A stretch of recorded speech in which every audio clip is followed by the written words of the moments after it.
Good afternoon to all of you here in the William G. McGowan Theater, and those of you who are joining us on our YouTube channel, and a special welcome to our friends viewing us on C-SPAN. I'm David Ferriero, the Archivist of the United States, and it's a real treat to have you here in my house this afternoon.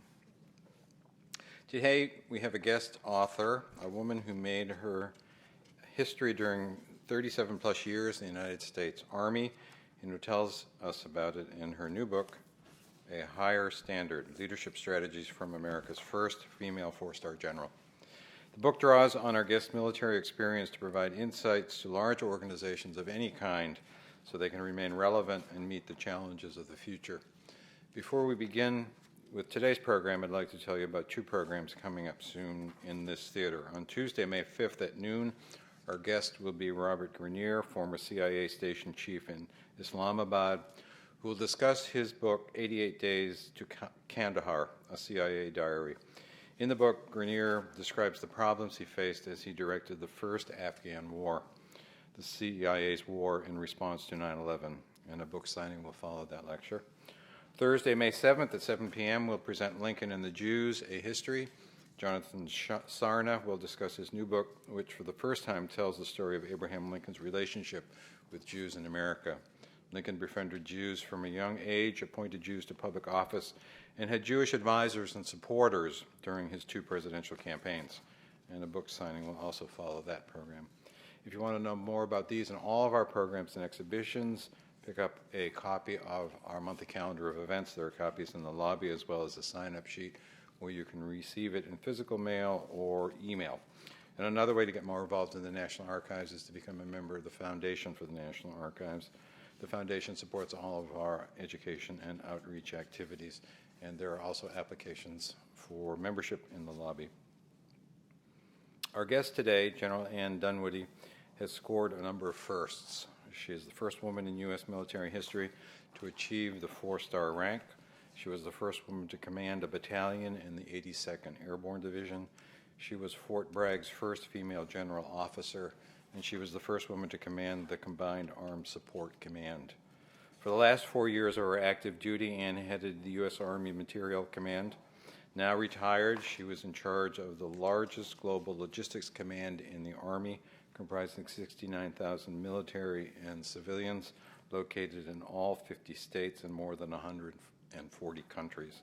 She managed a budget of $60 billion. I'm jealous.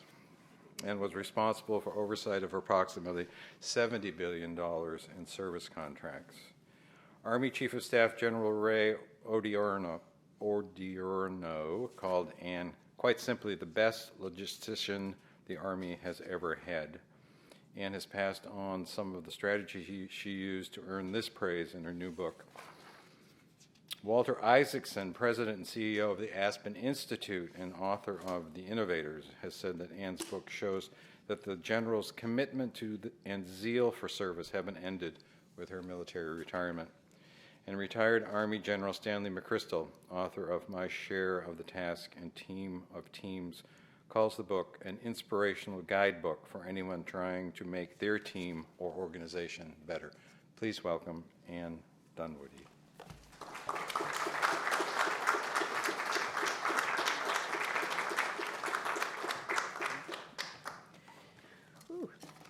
Well, good afternoon. Good afternoon. I want to start by saying thanks for the invitation to be here with you today. I know this great institution is such an integral part of our free society, a place where ideas and of every variety and expression, from historical documents from our founding fathers to my humble presentation today, find a home. In the military, I spent my share of my time in the city, albeit most of it, in that less impressive building on the other side of the river, known to all of us as the Pentagon. David, thank you for that kind introduction. If my mom was here, she would have believed every word of it. My brothers and sisters, on the other hand, would be wondering who the heck you're talking about. Now, I really appreciate the opportunity to be here today to introduce my new book, A Higher Standard.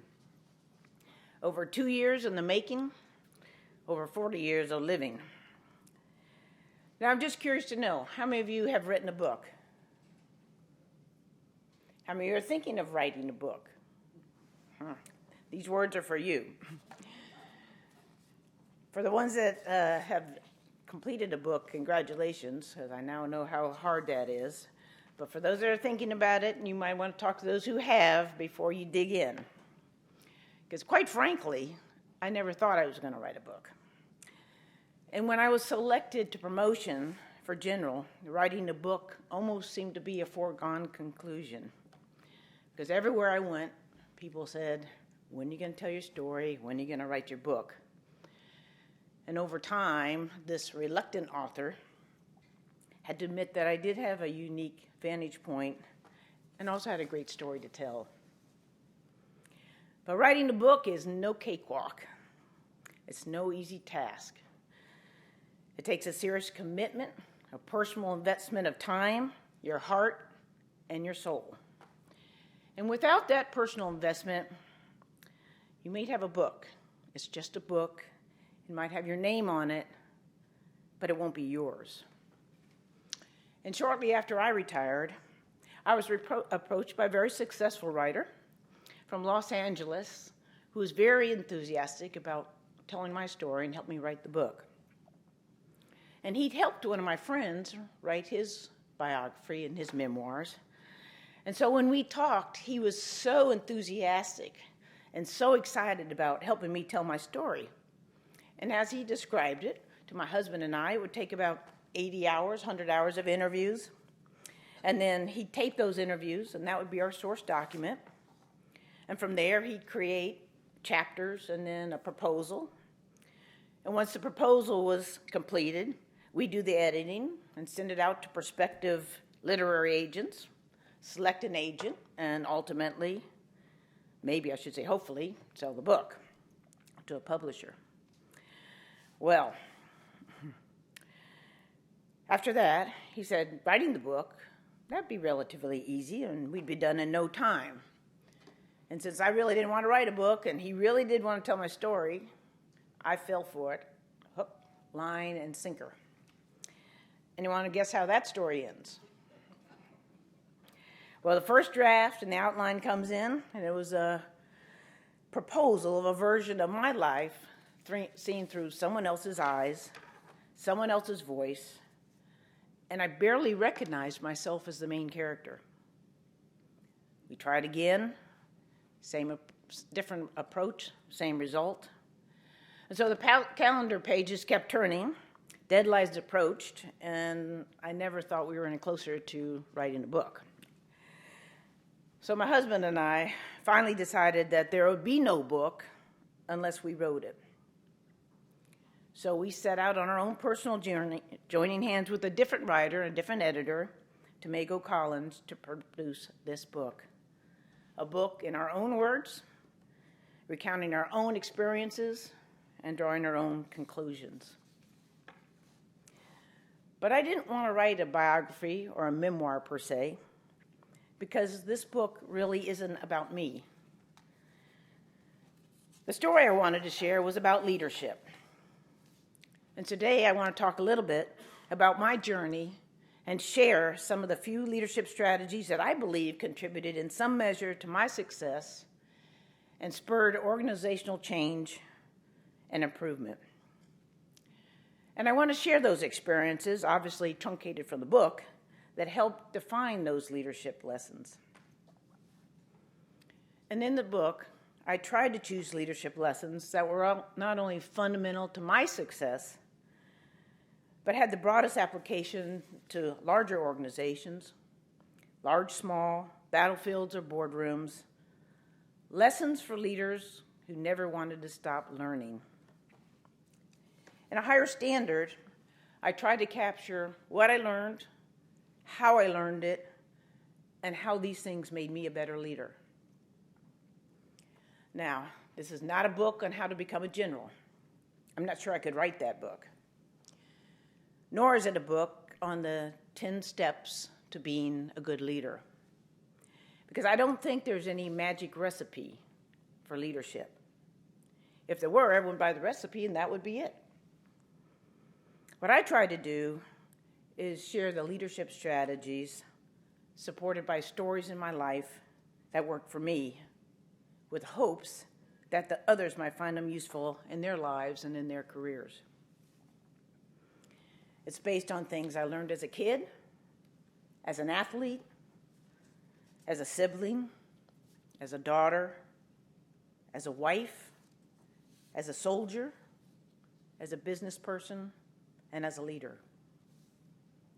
And my hope is that my remarks and this book will challenge people to dream big and find ways to make a difference, even in the spite of obstacles, imperfect bosses, or traditions that have outlived their usefulness. Now, I chose a higher standard as a title because less than 1% of the American population will ever serve in the military. And I think most citizens don't realize that men and women in uniform are held to a higher standard. In our profession, we take an oath to support and defend the Constitution. We're held to a strict code of conduct that governs our behavior in and out of uniform. And we have to meet certain standards in just about everything we do. And these standards range anywhere from adherence to stringent codes of ethic, adherence to the Uniform Code of Military Justice, respect for authority in the chain of command, to how fast you run, how many push-ups you can do, and how you wear your uniform, including your hair, and how many times you can hit a target with a variety of weapons. But most importantly, the reason I chose a higher standard is because the good leaders that I served with held themselves to higher standards. When I joined the Army, I just assumed that I was going to have to prove myself and exceed the standards to be accepted, and I strove to do just that. But what I realized during my journey is that all the good leaders I served with held themselves to a higher standard, and they consistently applied leadership principles meant to improve, not degrade or debase. In the Army, we call it leading from the front. In the book, I spend some time talking about the difference between leaders and soldiers who just met the standards and those who always tried to exceed the standards. And it's kind of like the difference between being an A student and a C student. Except in the Army, lives depend on our performance and our leadership. The leader who's satisfied with just meeting the standard, never striving to a higher standard, will probably never lead a high-performing organization. Now, when I joined the Army back in 1975, I joined the Women's Army Corps. It was kind of like a separate branch for women who desired to serve. And to be honest, I never dreamed about joining the Army. I always knew from the time I was at elementary school that I was going to be a coach and a physical education teacher. As a kid, I was a tomboy. I don't even know if they use that word anymore. But I loved sports, and I went to one of the top physical education colleges in the country, Cortland, in upstate New York.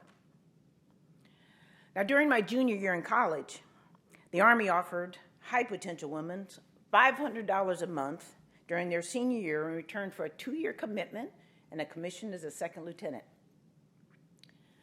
Well, $500 was a lot of money back then. And even with 4 generations of West Pointers in my family, the thought of joining the Army had never crossed my mind. But it was an offer I couldn't refuse. So I joined and began my 2-year journey in the Army, a 2-year journey that turned into 5 years, 10 years, 20 years, and yes, 38 years. So when people ask me if I want to be a general, I tell them, not in my wildest dreams. When it happened, there was no one more surprised than I was. Except, of course, my husband. And now you know why they say, behind every successful woman, there's an astonished man. In 2008, when the President of the United States nominated me for my 4th star, I was not prepared for the enormity of the event. It was a first, but I'd been blessed with a lot of firsts in my life.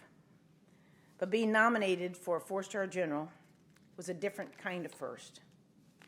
And I didn't appreciate the significance of the promotion until the tidal wave of cards and letters and emails started coming my way.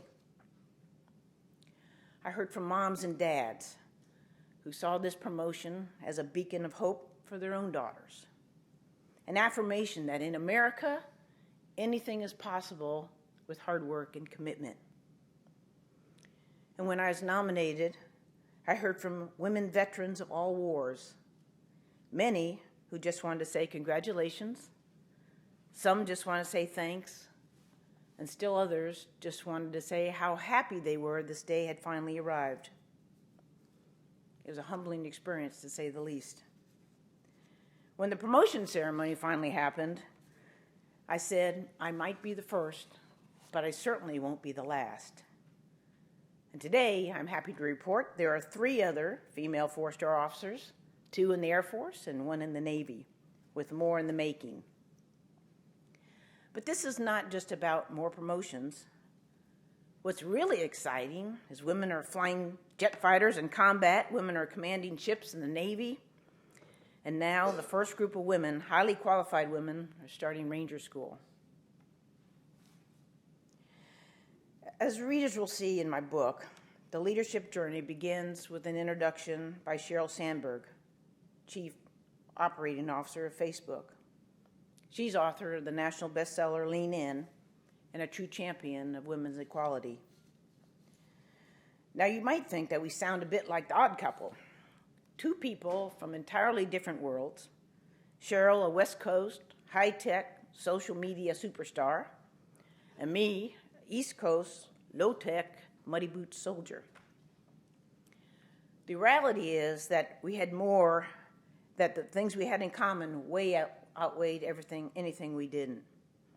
And the principal thing among those things we had in common was the desire to make a difference in organizations and the lives of people. And I'm glad to call her my friend and kindred spirit. Sheryl Sandberg has championed several national campaigns, from getting women to achieve greater positions in the workplace and getting men to recognize to support these talented women. And I've been in support of both campaigns. And I've been fortunate that I have such a supportive husband who's a hero in his own right, with 26 years in the Air Force as a combat controller. He's been a linchpin in my journey. I can assure you it's a lot easier to lean in when you have someone to lean on. On my toughest days, my husband was right there, kind of like a coach in the corner of a boxing ring. He would pick me up, dust me off, push me back in the ring, and say, "Go give him hell."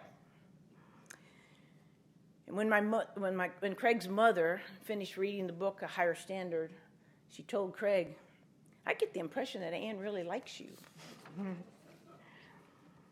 Now, the number one question I always get is, why you? Why were you the first female to attain the rank of 4-star general? And the second question I get is, how did you succeed in this male-dominated profession? How did you manage to claw your way to the top in this man's army?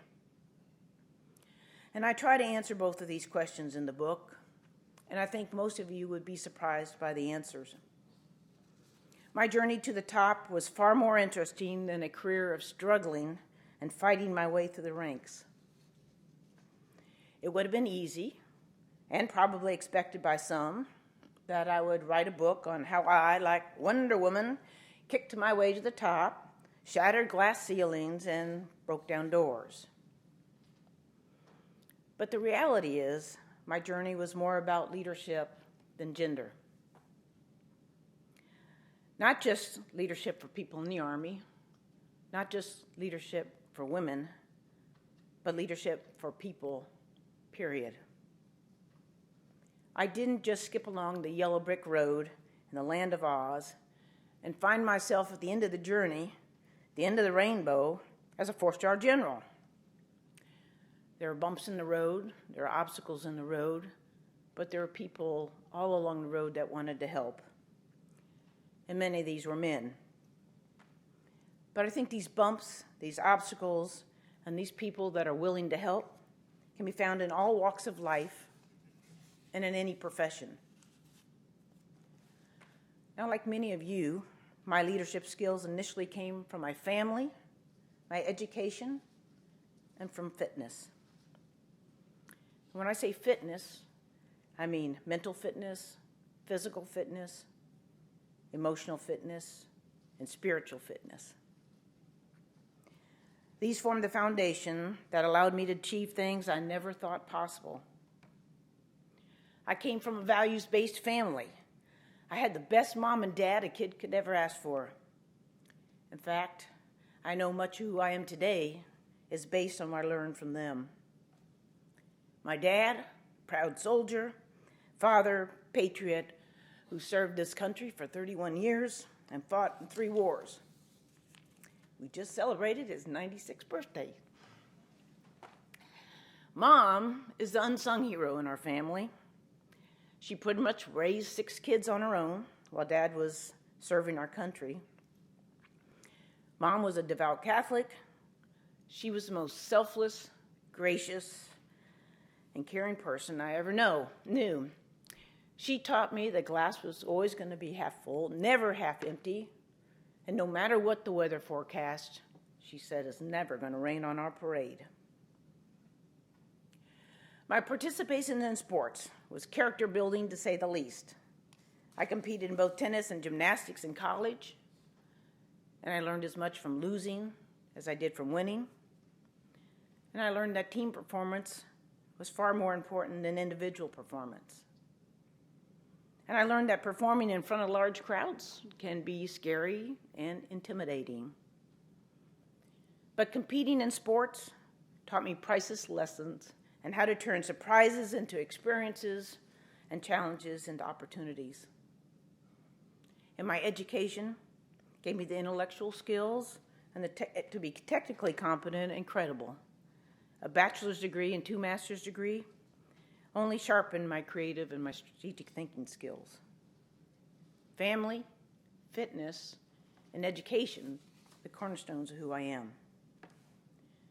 In the book, I tried to be as honest and candid about the challenges I faced, as well as the opportunities I was given. I tried to put a human face on leadership.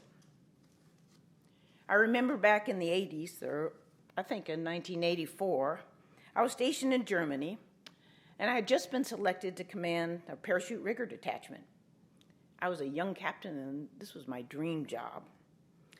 But since the primary function of a parachute detachment was to pack parachutes and rig loads of supplies and equipment for airdrop, one of the requirements of the commander was to be certified jump master. Now, jump master is the person who's responsible to check equipment, check parachutes, and make sure that there are no malfunctions during a drop. Well, at the time, I only had 12 parachute jumps, and I'm not sure if there were any female jump masters in the Army at the time or not. But my boss said, hey, you're the best qualified, and as long as I passed jump master school, the job was mine.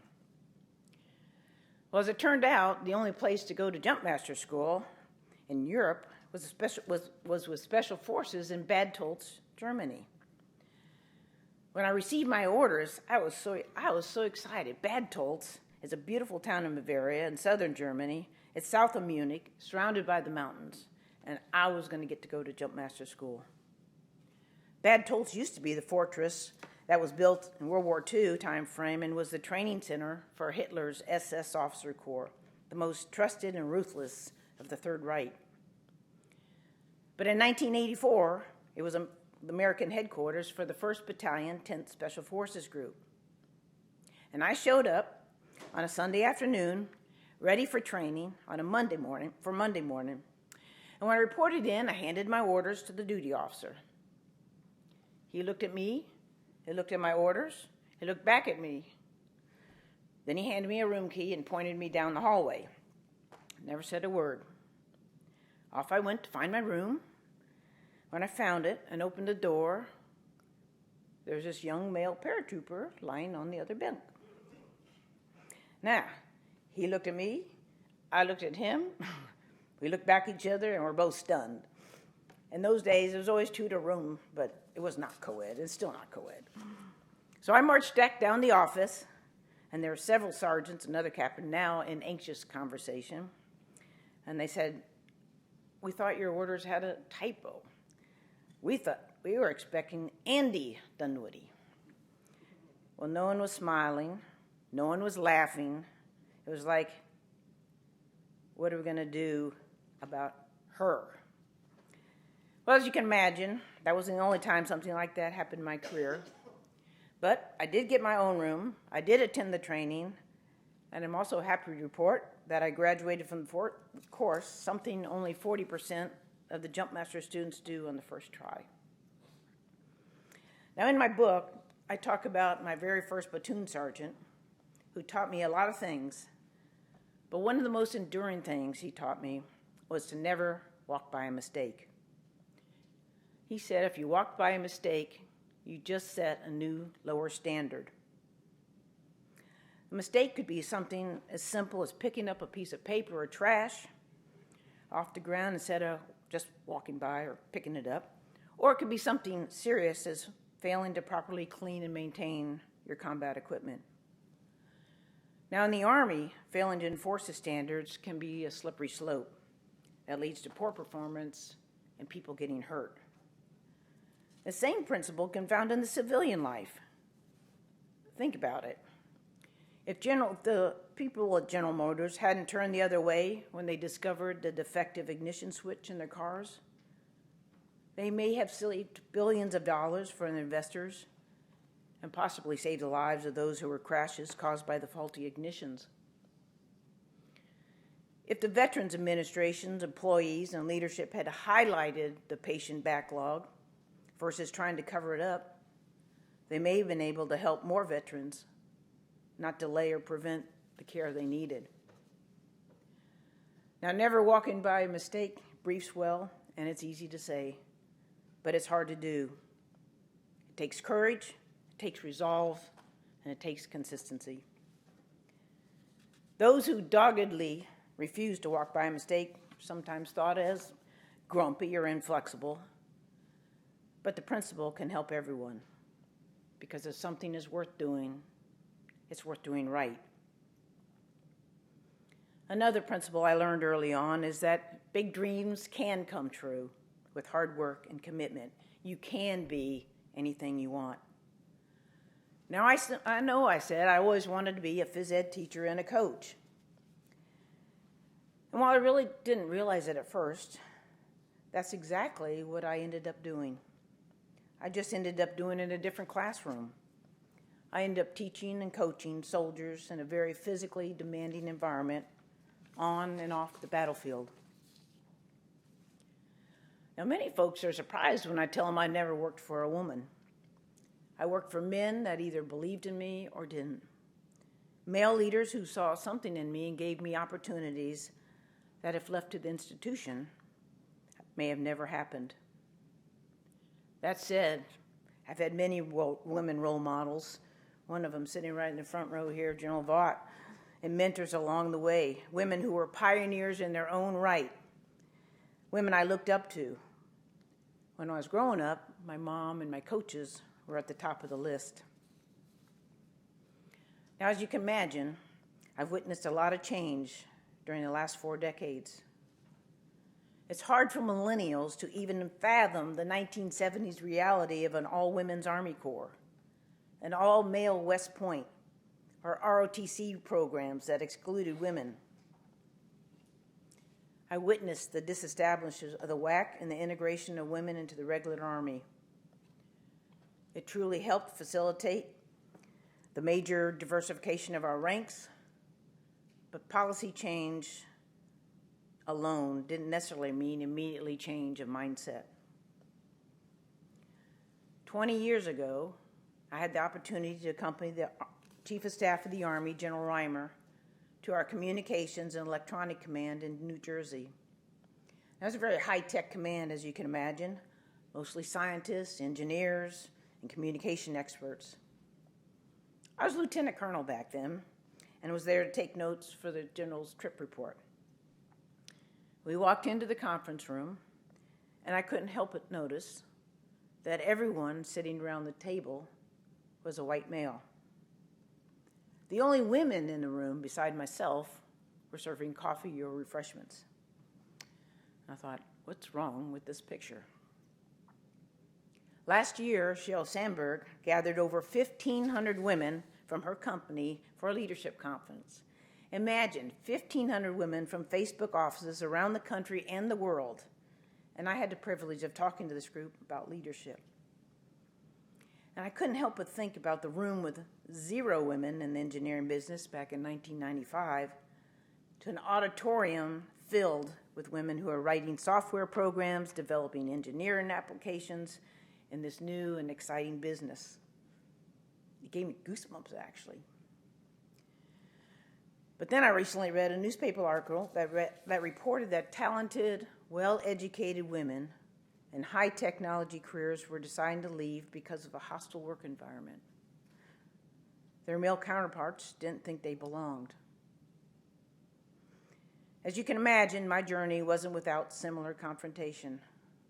Not everyone was glad to see Ann Dunwoody when I showed up and reported airborne school back in Fort Benning, Georgia, home of the infantry in 1976, as one of the first females to go to airborne school, or when I reported into the 82nd Airborne Division in 1988 as the first female field grade officer. It was usually the same old, what on earth are you going to do with this? What are you going to do with this woman? But I believed by staying on the moral high ground, by not lowering my own standards, or stooping to counterproductive tactics like name-calling, gossip, or innuendos, that I would prevail. And I truly believe, whether you're male or female, that if we let others unduly influence or make decisions for us, they win. If we let others drive us away from our passion or something that we believe in, they win. Were there times when it would have been easy to run, face of adversity? You bet. But at the end of the day, I'd ask myself the question, if I quit, if I take the easy road and don't continue to try and make a difference, who's a real winner and who's a real loser? And for me, the seemingly unsurmountable challenges turned into opportunities. And at the end of the day, it was all about leadership. While juicy gossip stories and throwing people under the bus makes for good reading and sells a lot of books, I tried to do neither. I tried to give credit to those who served as role models for me, and I tried to describe leadership styles that were effective, as well as those that no one would want to emulate. The truth is, we learn from both good and bad leaders. When I was serving as the commander of Army Materiel Command, I had the opportunity to meet Muhtar Kent, the president and CEO of Coca-Cola. And he invited me to talk to his workforce. I was surprised how much his organization and mine had in common. We both had over 60,000 employees. We both had organizational footprints in 140 countries, and we're both in the distribution business. The main difference between our missions was that the good people of Coca-Cola weren't normally operating under threat of getting ambushed, shot at, or blown up while they're distributing their product. But we faced the similar leadership challenges. How do you diversify your workforce? Not just in race and gender, but diversity of thought. How do you build the bench and develop future leaders? How do you create a positive working climate, one where everyone gets a fair chance? How do you execute succession planning? Or how do you create a vision for the organization and its future? I talk about all of these leadership strategies because I think these are the kind of things that contributed to my own success. When I became the commander of Army Material Command, I remember thinking, if all 69,000 employees came to work every day clearly understanding how important he or she was to the accomplishment of the mission, and if I could reach out and get the next generation of leaders to believe they could be anything they want with hard work and commitment, what a powerful thing that would be. Creating a strategic vision, one that empowered people, made them feel important, made them feel good about themselves and their role in the organization, allowed me to do just that. And by the time I left command, I believe there wasn't anything my employees didn't think they could do. As I said, during my nearly 4 decades in the service, I witnessed a lot of change and a lot of doors opening. But the conversation shouldn't stop there, because there will always be more to be done.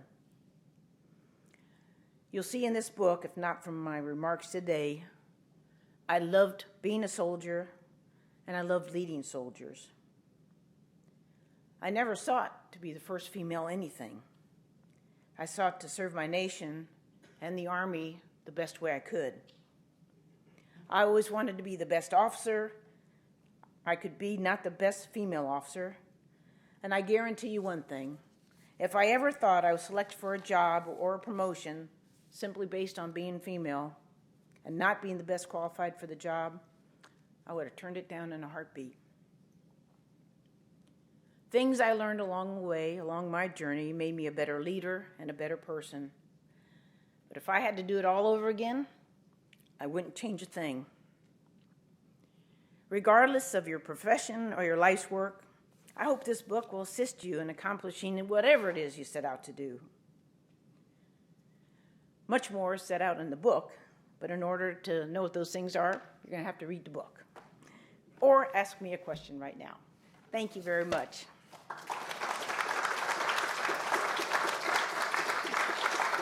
Thank you. So good to see you.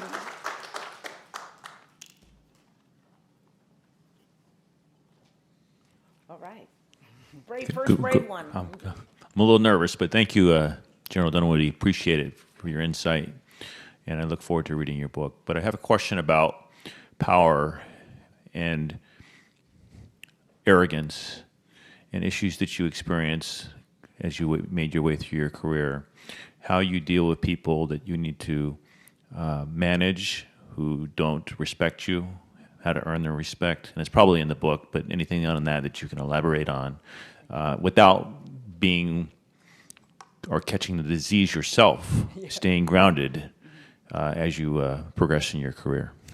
Thank you. That's a great question, and I do talk about it in the book because it's something most people experience. In my book, I describe 3 groups of people that I kind of categorize folks that I dealt with in the Army, and that was advocates. That's people who believe in you and support you and advocate for you and they see your worth and your value, and they're advocates throughout your career. There's people I call Janus facers or patronizers. And we all have them. People that are real nice to you to your face and say, hey, what a good job, and then behind the scene, they're back. And the final category is the detractors. And they're just people that don't like you no matter what, and you're not going to make them like you. And some people think, hey, women don't belong, and what's this Army come to? You got women here, and you're not going to change your mind, but you might change your mind. And the first thing is to recognize who you're dealing with. And the second thing is to stay on the moral high ground. Don't stoop to backstabbing or name calling, but deal with them as an individual. Stay on the moral high ground, show that you're professional, and strive to continually to a higher standard. And what I found is that those who strive to exceed the standard, you gain credibility and support from folks. Because people don't know. Some just haven't had the experience to work with you before. And when I say you, I mean all of us. You're coming to a new organization, people are giving you, I wonder if he's good, or he's bad, or she's good, or she's bad, and you always have to prove yourself. But what I found, staying on the moral high ground, not, the arrogant, there's another section of the book that talks about people that start believing the OERs that are written about them, how wonderful they are, and there's a phenomenon called hubris. And they all of a sudden think they're above the law. It's not just organic to the military, it's population in general. People start believing they're better than, and they get away with, and those laws don't apply to them. And it's unfortunate, but that happens. And you have to deal with that as well, or talk to those folks. I believe you can't ignore this stuff, and you always should pull people aside when you see this behavior, good, bad, or ugly, because you can't correct yourself if you don't know. And so we all have blind spots.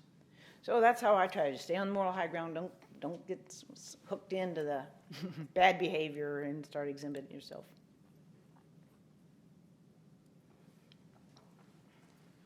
General, in recent days, it's come out in the news that the military is planning to, or thinking about lowering the standards for the Special Forces, Navy SEALs, things along those lines, to make it easier to get more women involved into those sections. Is this something that you would agree with?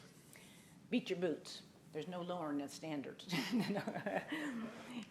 The guidance was that the services would lift the ban on previously prohibited occupations for women, and that they would have to do their homework and determine what the standards were for those occupations. And there's not standards. We have requirements, but it doesn't necessarily mean those have been studied, and those requirements are the absolute necessary standards for each profession. And so there's a lot of work being done, a lot of studies being done. The last thing we can do, the worst thing we could do, is lower the standards to accommodate what I would then call a social experiment. We're a dangerous profession, and each occupation has requirements, has standards that must be met. Now, I tell people, when I went to airborne school, I was one of the first women going to airborne school, and it wasn't a popular decision. And people didn't like it. I had the black hats yelling at me, and I have the 5-finger tattoos on my behind. But you demonstrated you're capable, and end up being an honor graduate in that class, 4 out of 260-some people. You demonstrate, you show that you can do it. Now, I didn't want to be a ranger. I didn't want to be special forces. I wanted to do my job in peace and war. But there are women today that believe that and want to enter the combat arms, go to ranger school, be in the SEALs. And I believe that if they're capable of doing that without a lowering of the standards, so that can meet the standards and normally exceed the standards, then we should allow them to do that. Because I know, had I not had the opportunity to go to airborne school, I would never have had the opportunity to command a parachute rigger detachment. I would never have the opportunity to serve in the 82nd Airborne Division, and I probably wouldn't be standing here today. That badge, that Master Blaster, that allowed me to do things that non-airborne people would not have been able to do. And today, if women, we have 8 women in the Ranger School right now that have qualified. I understand that the attrition rate is about the same as men, but that badge is more about leadership, as jumping out of, these are leadership schools. And if women are capable of doing that, I think they should be allowed. But I do have full faith in in the leadership of the military, that once the analysis, investigation, and the studies are done, that will come up with the right answer, whatever that is.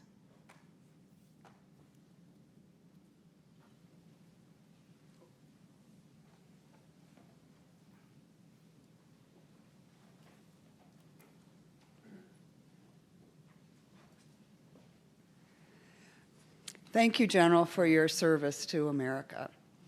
We're all so incredibly proud of you and your leadership. So having said that, and all the great things that you've done, what's in your future? Where are you going to make a difference next time? Well, thanks. That's a good question, and I think we always want to continue to try to make a difference in our lives, and the military is a place that the opportunity and privilege of leading soldiers and serving with soldiers. I don't know if I'll ever find something I'm as passionate about in my next life, but I do want to try to make a difference, and I hope through this book that it inspires young, whether in elementary school, thinking about what they want to dream to be, or deciding what their whole life in front of high school is going to be, that this book gives them something to think about, inspires them to dream big and not be dissuaded from whatever it is that they want to do. and that they have the personal courage to pursue that. So I think through the book, I'm trying to reach a different population of folks to share my experiences from the military that worked for me. And as I said, it's not a recipe, it's no secret, it's what worked for me and I hope works for other folks. The other area I'm hopefully trying to make a business is serving on boards, governance of defense companies, non-defense companies, and not-for-profit to share leadership experiences and business experiences from running the organizations I did in the military and how they complement and can be transferred into the civilian world. Thank you for the question.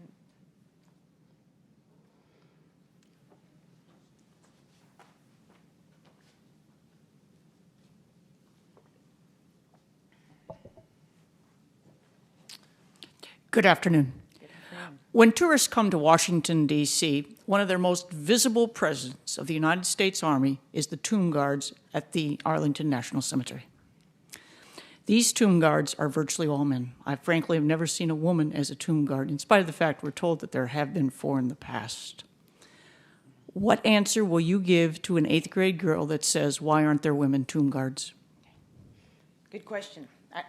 I believe there have been, and I think we've seen picture, and one of the things about the military is the standards. And I'll tell you, when I was in uniform, I wanted to look like a soldier. I didn't want to look like a female soldier. I wanted to look like a soldier. And when I looked at my formations, I saw soldiers. I didn't see black, I didn't see white, I didn't see men, I didn't see women. I saw soldiers because they're held to a standard. And the standard is what you look like. And then the uniform, I'm sure I saw it in, I don't know if it was Army Times, of a strapped female who was wearing the same cap as the men, hair pulled back, pulling guard duty at the Tomb of the Unknown Soldier. At a time when I entered the Army, we couldn't even have women in the 82nd Chorus. I mean, really? You couldn't be in the band. So the doors, what I have seen, continue to open. And I'll tell those 8th graders, what I witnessed through my journey is that the doors continue to open, from a WAC Corps to 4-star general commanding. Now women, and my niece is an A-10 pilot in the Air Force dropping bombs on Afghanistan. The doors continue to open, and I believe that with hard work and compassion and dedication that they can be anything they want to be. I have to share one more story. I have 2 pictures in my office. One's a 6th grader and one's a 5th grader. And they wrote me a letter. They did a book report on me when they had to school. And they sent me a picture of themselves. And one in their ACUs with 4 stars, U.S. Army and Dunwoody, in her black beret. And the other one, ACUs, Dunwoody 4-star, U.S. Army, in her ball cap with 4 stars up there saluting. And I thought, my God, I couldn't even imagine that growing up. I couldn't even ever dream that. And here's these young kids that now know they can be anything they want to be, and things that we can't even imagine in this room, just like I could never have imagined being where I am. Thank you. You're welcome.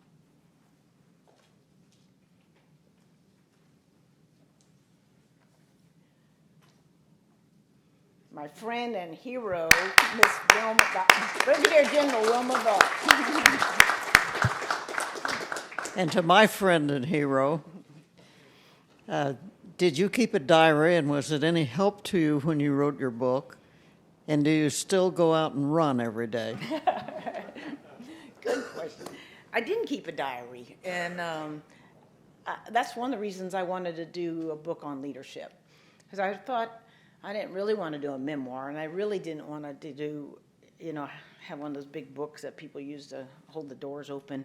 That's just my take on that. I really wanted to talk about the things, and I thought more relevant, that helped me be successful, which is why I spent a lot of time talking about and thinking about what do you want to take away and what do you want to share on leadership with individuals. There's so many. There's thousands of books written on leadership, as I realized as I started on this journey. How do you make it different? And I tried to do is pick those leadership lessons that I thought were most relevant, but also put a human face on with the stories behind those leadership lessons.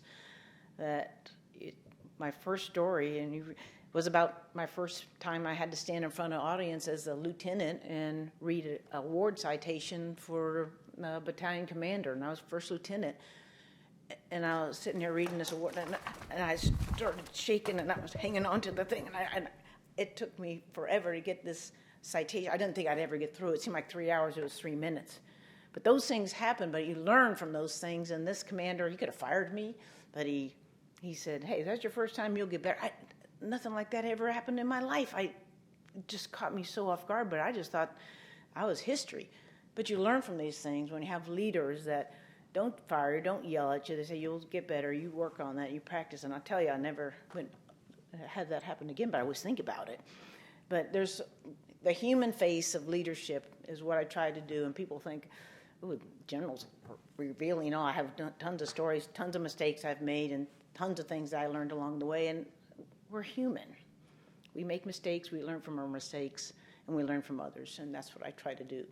Running every day. I got a new hip for Christmas, so doctor told me no running right away, and if I'm smart, I'll go biking and swimming and treadmill and those other things. So I miss my running right now, so I don't know if I can keep my promise to the doc, but I do something every day.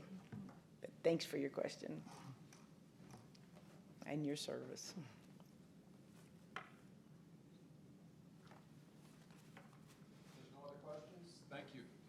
Thank you.